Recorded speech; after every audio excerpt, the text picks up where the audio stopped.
Hi everybody, I'm Jenna Bradshaw. I am a senior at OHS and I am a member of the Interact Club. We are all really excited to join you in reading the one and only Ivan. Today I will be reading pages 1 through 22, so let's get started.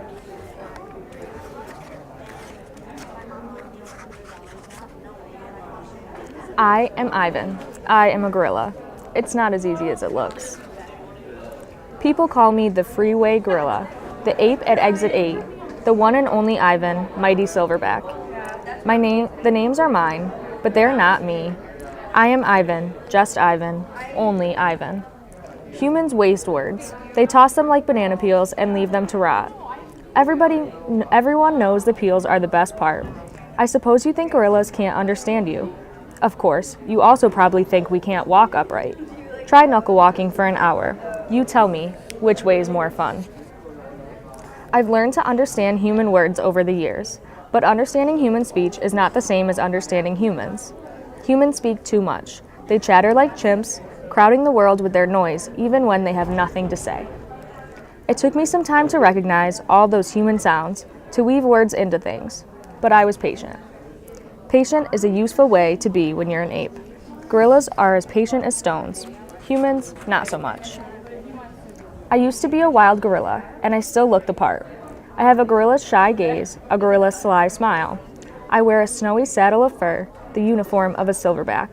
When the sun warms my back, I cast a gorilla's majestic shadow. In my size, humans see a test of themselves. They hear fighting words on the wind, when all I'm thinking is how the late-day sun reminds me of a ripe nectarine. I'm mightier than any human, 400 pounds of pure power. My body looks made for battle, my arms outstretched, span taller than the tallest human. My family tree spreads wide as well. I am a great ape, and you are a great ape. And so are chimpanzees and orangutans and bonobos, all of us distant and distrustful cousins. I know this is troubling. I too find it hard to believe that there is a connection across time and space linking me to a race of ill-mannered clowns. Chimps. There's no excuse for them. I live in a human habitat called the Exit 8 Big Top Mall and Video Arcade. We are conveniently located off I-95 with shows at 2, 4, and 7, 365 days a year. Mac says that when he answers the trilling telephone. Mac works here at the mall. He is the boss. I work here too. I am the gorilla. At the Big Top Mall, a creaky music carousel spins all day, and monkeys and parrots live amid the merchants.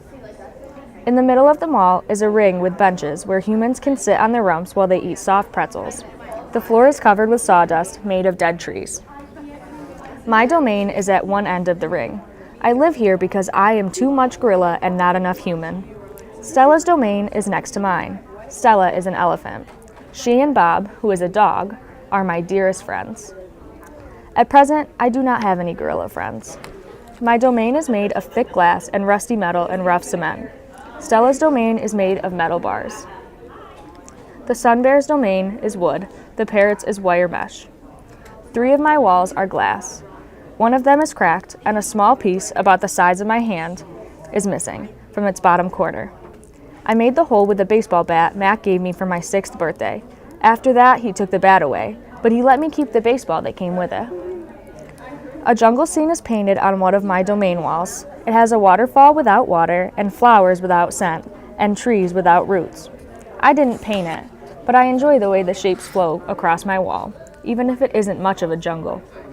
I am lucky my domain has 3 windowed walls. I can see the whole mall and a bit of the world beyond, the frantic pinball machines, the pink billows of cotton candy, the vast and treeless parking lot. Beyond the lot is a freeway where cars stampede without end. A giant sign at its edge beckons them to stop and rest like gazelles at a watering hole. The sign is faded, the colors bleeding, but I know what it says. Mac reads its word aloud one day. Come to the Exit 8 Big Top Mall and Video Arcade, home of the one and only Ivan, mighty silverback. Sadly, I cannot read, although I wish I could. Reading stories would make a fine way to fill my empty hours. Once, however, I was able to enjoy a book left in my domain by one of my keepers. It tasted like termite. The freeway billboard has a drawing of Mac in his clown clothes, and Stella on her hind legs, and an angry animal with fierce eyes and unkempt hair. The animal is supposed to be me, but the artist made a mistake. I am never angry. Anger is precious. A silverback uses anger to maintain order and warn his troop of danger.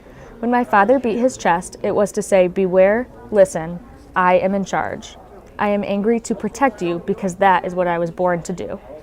Here in my domain, there is no one to protect." My neighbors here at the Big Top Mall know many tricks. They are an educated lot, more accomplished than I am. One of my neighbors plays baseball, although she is a chicken. Another drives a fire truck, although he is a rabbit. I used to have a neighbor, a sleek and thoughtful seal, who could balance a ball on her nose from dawn till dusk. Her voice was like the throaty bark of a dog chained outside on a cold night. Children wished on pennies and tossed them into her plastic pool. They glowed on the bottom like flat copper stones. The seal was hungry one day, or bored perhaps, so she ate 100 pennies. Mac said she'd be fine. He was mistaken. Mac calls our show the littlest big top on earth. Every day at 2, 4, and 7, humans fan themselves, drink sodas, applaud. Babies wail. Mac, dressed like a clown, pedals a tiny bike. A dog named Snickers rides on Stella's back. Stella sits on a stool. It is a very sturdy stool. I don't do any tricks. Mac says it's enough for me to be me. Stella told me that some circuses move from town to town. They have humans who dangle on ropes twining from the tops of tents. They have grumbling lions with gleaming teeth and a snaking line of elephants, each clutching the limp tail in front of her. The elephants look far off into the distance so they won't see the humans who want to see them. Our circus doesn't migrate. We sit where we are, like an old beast too tired to push on. After our show, humans forage through the stores. A store is where humans buy things they need to survive. At the Big Top Mall, some stores sell new things like balloons and t-shirts and caps to cover the gleaming heads of humans. Some stores sell old things that smell dusty and damp and long forgotten. All day, I watch humans scurry from store to store.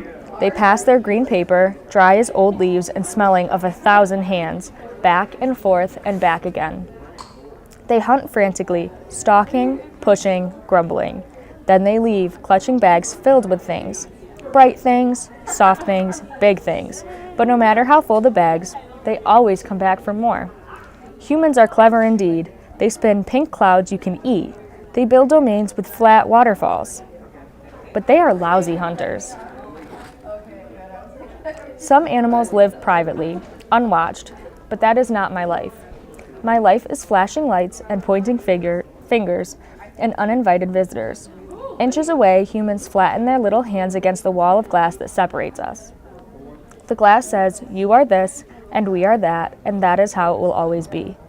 Humans can leave their fingerprints behind, sticky with candy, slick with sweat. Each night, a weary man comes to wipe them away.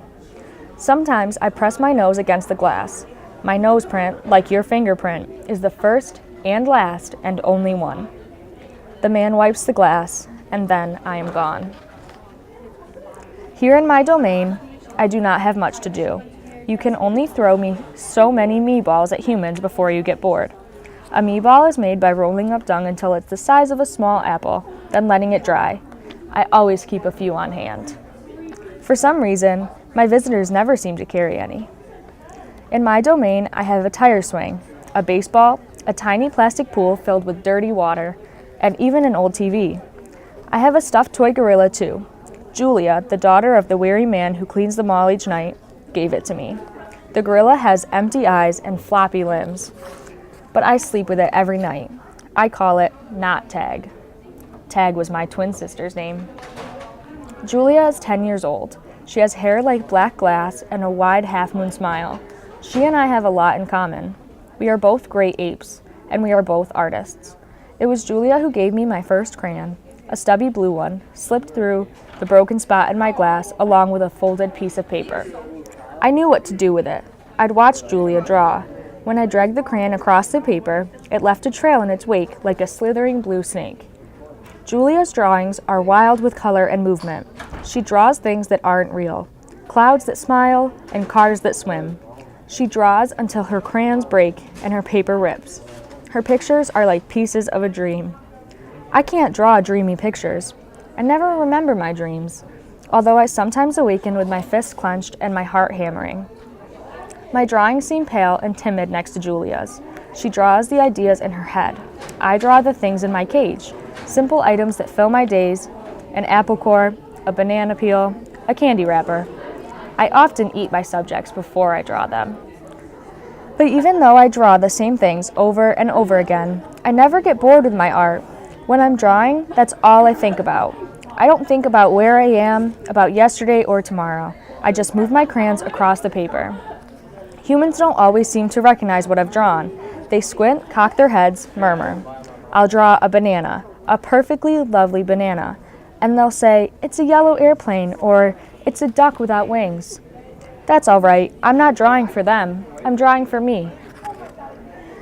Max soon realized that people will pay for a picture made by a gorilla, even if they don't know what it is. Now I draw every day. My work sells for $20 a piece, $25 with frame, at the gift shop near my domain.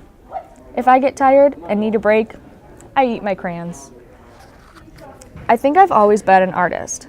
Even as a baby, still clinging to my mother, I had an artist's eye. I saw shapes in the clouds and sculptures in the tumbled stones at the bottom of a stream. I grabbed at colors, the crimson flower just out of reach, the ebony bird streaking past. I don't remember much about my early life, but I do remember this. Whenever I got the chance, I would dip my fingers into cool mud and use my mother's back for a canvas. She was a patient soul, my mother. Someday, I hope I can draw the way Julia does, imagining worlds that don't yet exist. I know what most humans think. They think gorillas don't have imaginations. They think we don't remember our past or ponder our futures. Come to think of it, I suppose they have a point. Mostly I think about what is, not what could be. I've learned not to get my hopes up. When the Big Top Mall was first built, it smelled of new paint and fresh hay. And humans came to visit from morning till night. They drifted past my domain like logs on a lazy river. Lately, a day might go by without a single visitor. Max says he's worried. He says I'm not cute anymore. He says, "Ivan, you've lost your magic, old guy. You used to be a hit." It's true that some of my visitors don't linger the way they used to. They stare through the glass, they cluck their tongues, they frown while I watch my TV. "He looks lonely," they say. Not long ago, a little boy stood before my glass, tears streaming down his smooth, red cheeks. "He must be the loneliest gorilla in the world," he said, clutching his mother's hand. At times like that, I wish humans could understand me the way I can understand them. "It's not so bad," I wanted to tell the little boy. With enough time, you can get used to almost anything. Well, that's it for pages 1 through 22. I hope you all enjoy the rest of the book, and thanks for watching.